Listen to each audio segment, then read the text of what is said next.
পঞ্চায়েত নির্বাচনকে সামনে রেখে শাসক দলের সঙ্গে পাল্লা দিয়ে কংগ্রেস মনোনীত প্রার্থীদের সমর্থনে বৃহস্পতিবার খোয়াই পঞ্চায়েত সমিতির ৮ নং আসনে সোনাতলায় ডোর টু ডোর প্রচার করল কংগ্রেস কর্মী সহ নেতৃত্বরা।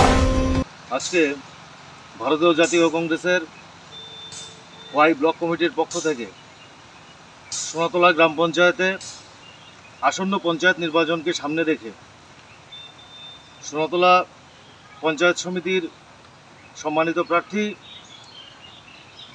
সঞ্জিত দেবের সমর্থনে আজকে বৃষ্টিস্নাত দিনেও আমরা বাড়ি বাড়ি প্রচার করেছি এবং অভূতপূর্ব সাড়া আমরা পেয়েছি।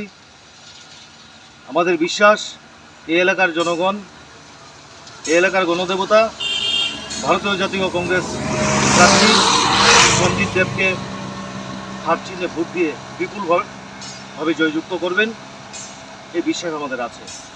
এছাড়াও এই খোয়াইয়ের পঞ্চায়েত সমিতি যারা প্রার্থী হয়েছেন প্রত্যেকেই ভালো সাড়া পাচ্ছেন।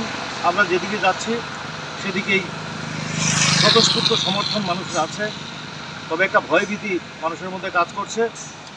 সেই ভয়ভীতিকে উপেক্ষা করেই আগামী পঞ্চায়েত নির্বাচনে ভারতীয় জাতীয় কংগ্রেসের প্রার্থীদেরকে জয়যুক্ত করবেন বলে আমরা দাবি রাখছি।